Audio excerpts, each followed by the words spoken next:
میرے آقا اپنے غلاموں کے ساتھ جہاد پر جا رہے ہیں۔ یہ مقاصد السالکین کتاب کا نام ہے، اس میں انہوں نے لکھا ہے ایک جگہ پر ٹھہرے، وہاں سرکار نے فرمایا کہ کھانا لاؤ، تو صحابہ کرام رضوان اللہ علیہ مجمعین کھانا لائے، جو کی روٹی تھی۔ سرکار نے فرمایا سالن نہیں ہے، تو عرض کیا حضور سالن تو نہیں ہے۔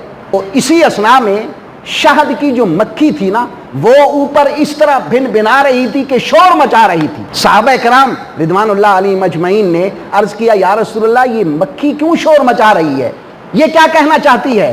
میرے آقا علیہ الصلوۃ والسلام سرکار کو مکھی کے بھی نبی ہیں نا، تمام مخلوقات کے نبی ہے۔ ارسلت الی الخلق کافہ، رب نے مجھے تمام مخلوق کے لیے نبی بنا کر بھیجا ہے۔ نبی وہ ہوتا ہے جو اپنی امتی کی زبان سمجھتا ہے، تو میرے آقا علیہ الصلوۃ والسلام جانوروں کی بولی بھی سمجھتے ہیں، مکھی کی بولی بھی سمجھتے ہیں، انسانوں کی بولی بھی سمجھتے ہیں، ہر ایک مخلوق خدا کی بولی سمجھتے ہیں۔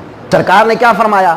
سرکار نے فرمایا جو کہتے ہیں نا میرے آقا کو دیوار کے پیچھے کا علم بھی نہیں ہے، ذرا وہ سنیں میرے آقا نے کیا فرمایا، اے میرے صحابہ یہ مکھی بن بنا کر شور مچا کر کہہ رہی ہے کہ تمہارے صحابہ کے پاس سالن نہیں ہے، میں فلاں پہاڑ پر میں نے اپنا چھتا تیار کر رکھا ہے، اس میں بڑی مصفہ اور شیریں، اس میں شہد ہے، ماکھی ہے، اپنے کسی صحابی کو بھیجو میرے ساتھ آئے، وہ ماکھی لائے اور روٹی کھاؤ۔ تو حضرت علی المرتضیٰ شیر خدا رضی اللہ تعالی عنہ اٹھے، پیالہ لیا اور مکھی کے ساتھ ساتھ چلے، مکھی کے ساتھ ساتھ چلے، پہاڑ کے پاس گئے، واقعی ایک بہت بڑا چھتا تیار تھا، انہوں نے وہ اصل لی، وہ ماکھی لی، شہد لی، لے کر بارگاہ مصطفیٰ میں حاضر ہوئے، پھر بھی مکھی بن بنا رہی ہے۔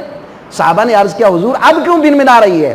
تو سرکار نے فرمایا یہ مجھ سے کچھ گفتگو کر رہی ہے، یہ مجھ سے کوئی کلام کر رہی ہے۔ یا رسول اللہ کیا کلام کر رہی ہے؟ میرے آقا علیہ الصلوۃ والسلام نے فرمایا یہ کلام یہ کر رہی ہے کہ میں نے اس سے پوچھا ہے بتا تو یہ کیسے بناتی ہے ماکھی؟ مکھی نے عرض کیا حضور میں اس بیابان سے کڑوے پھولوں کا رس چوستی ہوں، پتوں کا رس چوستی ہوں، پھر چوس کر لے جاتی ہوں، اور پھر میں نے پوچھا ہوتے تو وہ کڑوے ہیں، اتنی صاف ستھری اور میٹھی یہ ماکھی کیسے بن جاتی ہے؟ تو ماکھی اس مکھی نے عرض کیا حضور یہ ہوتے کڑوے ہیں، یہ کڑوے پھول، میٹھے پھول، پتوں کی رس چوس کے لے جاتی ہوں، لیکن تیری ذات پہ درود پاک پڑھتی ہوں تو یہ ماکھی بن جاتی ہے۔ ارے مولانا روم رحمت اللہ تعالی علیہ نتیجہ نکالتے ہیں، خدا کی قسم کتنا پیارا نتیجہ فرماتے ہیں کہ جب اس کرواہٹ کو میرے مصطفیٰ کی ذات پر درود پڑھنے سے ختم کر دیتی ہے وہ، اور وہ کڑوا پن ختم ہو جاتا ہے، تو جو گناہگار میرے مصطفیٰ پہ درود پڑھتا ہے اس کے گناہوں کو بھی رب ختم کر دیتا ہے، اس کے گناہوں پر بھی کلمے عفو پھیر دیا جاتا ہے۔